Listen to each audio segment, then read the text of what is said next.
ይህ የምፅዓቱ አዋጅ ነጋሪ አገልግሎት ወቅታዊና ዕለታዊ ወጎችን በማቅረብ ትንታኔ የምንሰጥበት የተለያዩ እንግዶችንም በመጋበዝ የምናቀርብበት መድረክ ነው።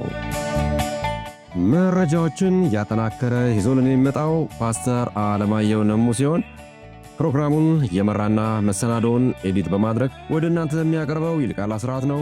መልካም ጊዜ። ሻሎም ሻሎም ውድ የምፅዓቱ አዋጅ ነጋሪ አድማጮቻችንና ድምተኞቻችን ሰላም ለእናንተ ይሁን። ዛሬ እንግዲህ ዕለተ እሁድ ነው። በዕለተ እሁድ ምሽት ደግሞ አንድ መረጃን ወደ እናንተ ይዘን ለመምጣት ብቅ ብለናል። እንግዲህ ዛሬ አብዛኞቻችን በየአጥቢያዎቻችን እግዚአብሔርን ቃል ተመግበናል። እንደ ወትሮ እንደምንለው እንግዲህ መረጃ ደግሞ ውጤት ስላለው በዚህ መሰረት መረጃዎቻችንን እንድታደምጡ በጌታ ፍቅር እንጠይቃለን። እያዳመጣችሁ ደግሞ በጎ አስተያየት የምትመልሱልን ወገኖች እግዚአብሔር አብዝቶ ይባርካችሁ። እንግዲህ መስመር ላይ ፓስተር አለማየሁ ይገኛል። መልካም ጊዜ እንደሚኖረን ተስፋ አደርጋለሁ። ይልቃል አስራት ነኝ ከምፅዓቱ አዋጅ ነጋሪ አገልግሎት። ውድ አድማጮቻችን እንግዲህ የዓለማችን ወቅታዊ ጉዳይን ወደ እናንተ የምናመጣበት ሰዓት ነው። እንደተለመደው መረጃዎችን ደግሞ ይዞልን የሚመጣው ወንድማችን ፓስተር አለማየሁ ነሙ ነው። እንግዲህ መስመር ላይ ይገኛል። ምን ይሆን መረጃው የሚለውን እንግዲህ ከሱ የምናደምጥ ይሆናል። በቅድሚያ ሰላምታ እንለዋወጥና በቀጥታ ወደ መረጃችን እናመራለን። ሰላም ላንተ ይሁን ፓስተር፣ እንዴት አመሸ? እንደምን አመሸ ወንድም ይልቃል? እግዚአብሔር ይመስገን። ውሎ ጥሩ ነበረ? ጥሩ ነበር፣ እግዚአብሔር ይመስገን። አሜን አሜን። እንግዲህ ያው ለአድማጮች መረጃ መጉደል የለበትም በማለት ያው መረጃ ይዘህልን መጥተሃል። ምን ይሆን እስኪ ይሄ መረጃ? እንግዲህ ዶናልድ ትራምፕ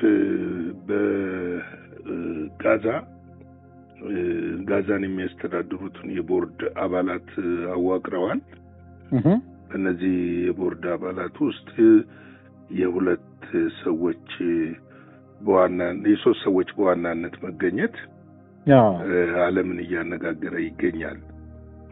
እነዚህ የቦርድ አባላት ስራቸውን ይጀምራሉ የተባለው በፊታችን አዲስ ዓመት በኋላ እንደሆነ 2026 እንደሆነ ተናግረዋል። እና እንግዲህ እነዚህ ሰዎች ስራቸውን የሚጀምሩት ሂዝቦላ ሐማስ ትጥቅ ፈቶ ነው ወይስ ሳይፈታ የሚለው ጉዳይ አሁንም እያነጋገረ ያለ ጉዳይ ነው። ሐማስ በአስተዳደሩ መካተት ይፈልጋል።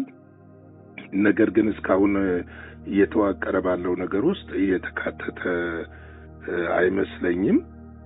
ምንም የተባለ ነገር የለምና የሰላምና የበላይ ጠባቂ የሳውዲውን ልዑልና ራሳቸው ደግሞ ዋና ኃላፊ ሆነው ነው ዶናልድ ትራምፕ በዋናነት።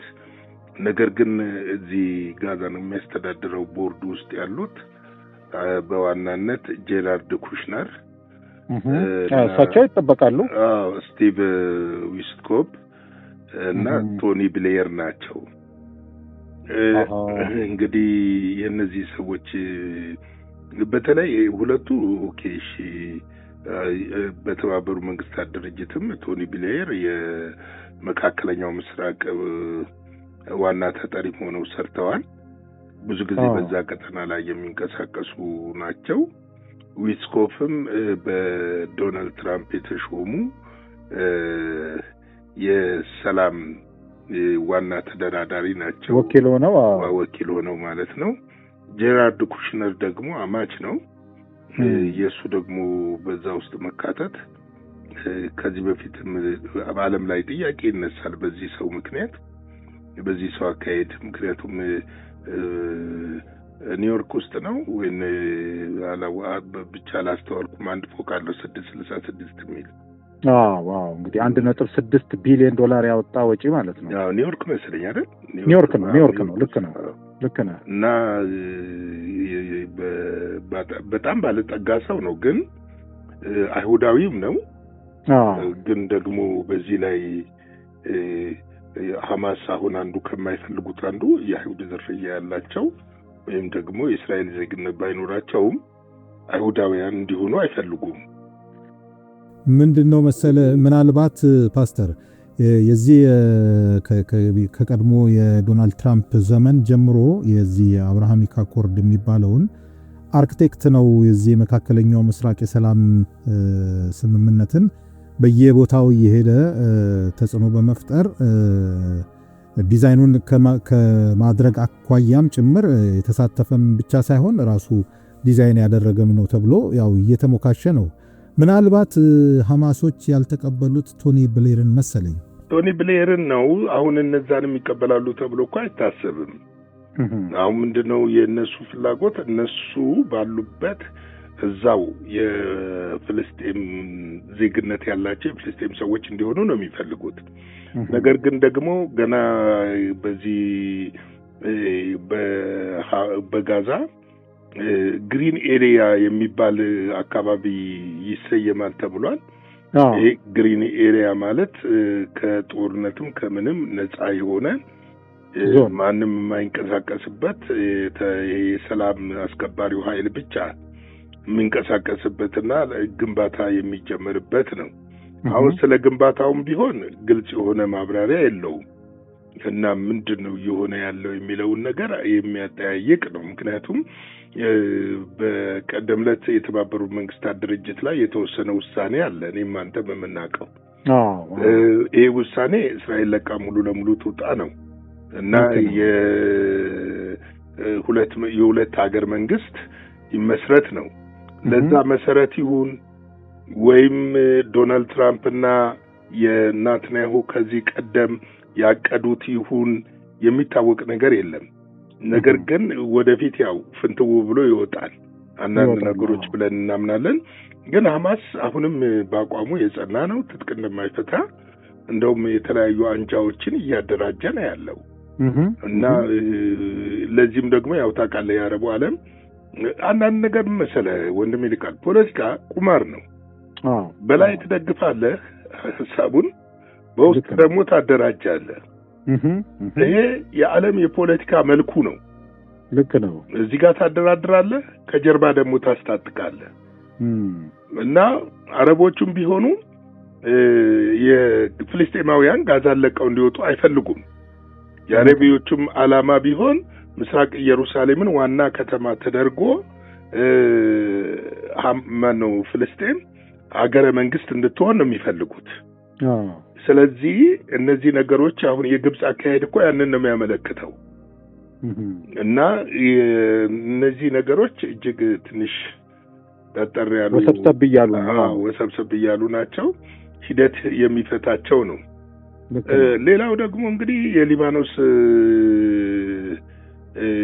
የሲቪል ፕሬዚደንቱ ማለት ነው ዮሴፍ የሚባሉት ዮሴፍ አዋን የሚባሉት እሳቸው ምንድነው ያሉት? ከእስራኤል ጋር ወደ ጦርነት መግባት እንደማይፈልጉና ይህንን የተናገሩትን ከተባበሩት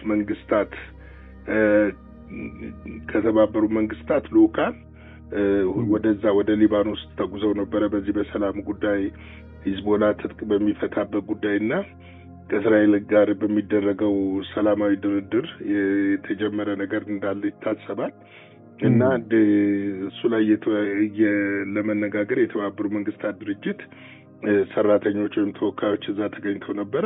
ፍጹም መዋጋት እንደማይፈልጉ ነው የተናገሩት።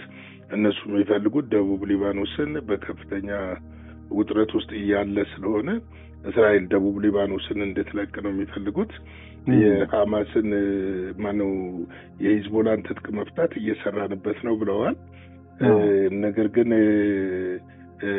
ሂዝቦላ ደግሞ እሳቸውን ተከትሎ የተኩስ አቁሙን እንደግፋለን፣ ነገር ግን የእስራኤል በደቡብ ሊባኖስ መቆየትና አንደግፈውም፣ መውጣት አለባት በስምምነቱ።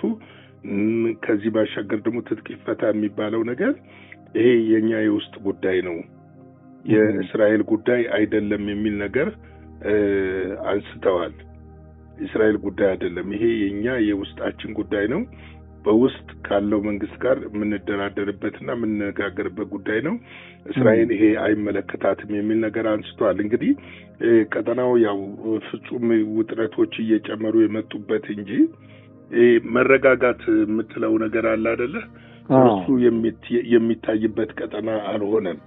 ምክንያቱም አሁን በቀደም 151 ሀገሮች የወሰኑት ከደቡብ ሊባኖስ፣ ከሶሪያ፣ ከሐማስ ማንም ከጋዛ እንድትወጣ ነው የተጠየቀው ውሳኔው። ነገር ግን የሚገርመው የተወሰነ ዕለት እኛ ዜና የዘገብንለት በማግስቱ በሶሪያም ላይ በደቡብ ሊባኖስም ላይ በሐማስም ላይ በጋዛ ማለት ነው እስራኤል ጥቃት ፈጽማለች እና እስራኤል ፈጽሞ እንደማትለቅ ነው የሚያሳየው። እንግዲህ ደግሞ ይሄ የተመሰረተው አስተዳደር በቀጠናው ላይ ምን ለውጥ ያመጣል የሚለውን ነገር በሂደት እያየነው የምንሄደው ጉዳይ ይሆናል። ምናልባትም ለውጥ ሊያመጣ ይችላል። ግን እኔ እንደ እግዚአብሔር ቃል ከሆነ የምናየው የምንፈትሸው እንደዛ ከሆነ ለውጥ የሚያመጣ አይመስለኝም። ምናልባት የነዚህ እንትን መሆን ለመቅደሱ መገንባት እፎይታ ይሰጣል ብዬ አስባለሁ። ነገር ግን ደግሞ ምናልባት በነገው ዕለት ቀን ላይ ይዘነው እንመጣለን። የኢራን ደግሞ በጣም አስቸጋሪ የሆነ ወታደራዊ ዝግጅቶች አሉ። እነዛ ዝግጅቶች እንደውም በጣም በከፍተኛ ሁኔታ የተጠናከሩ እየመጡ ነው ያሉት።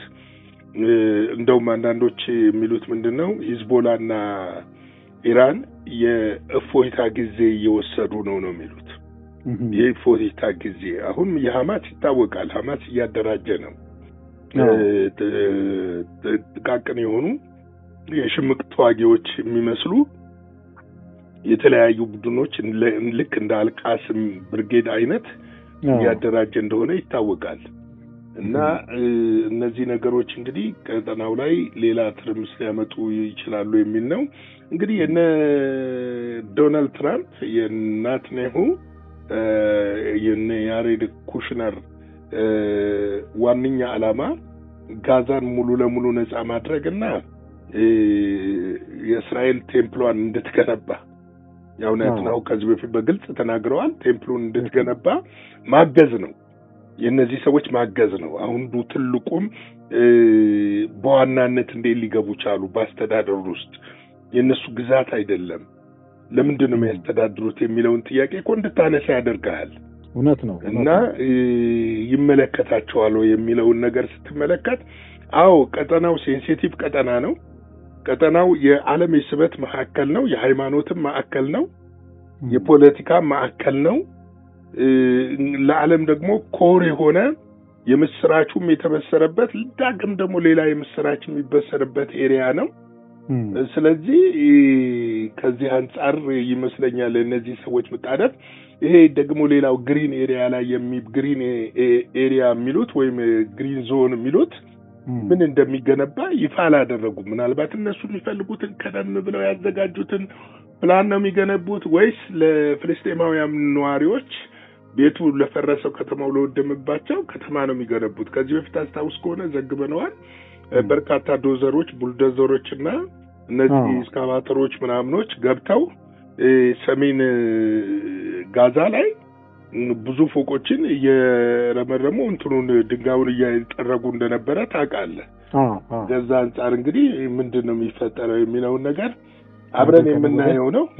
አብረን የምናየው ይሆናል። እንግዲህ ቀኑ ደርሷል።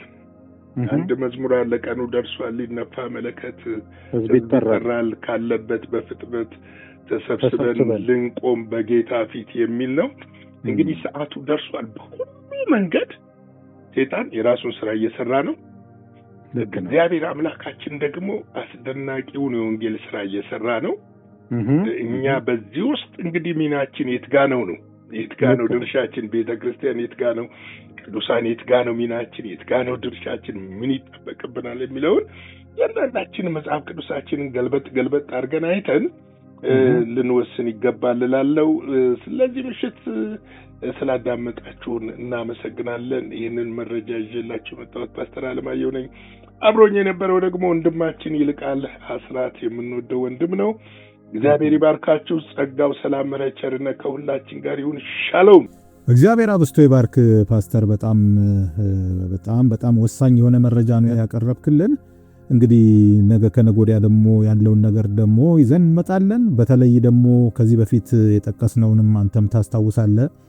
ይሄ ነገር ልክ ዓለም ሁሉ እስራኤል ላይ ፊቱን ባዞረበት ሰዓት ዶናልድ ትራምፕ ደግሞ ተነስተው ይህን ነገር ለመቀልበስ የሰላም ስምምነቱ በግብፅ እንደተካሄደ ይታወቃል። አሁንም እንደዚሁ የተባበሩት መንግስታት ድርጅት በተለይ 151 አባል ሀገራት አሁንም በእስራኤል ላይ ጀርባቸውን እንደሰጡ ይታወቃል ሰሞኑን።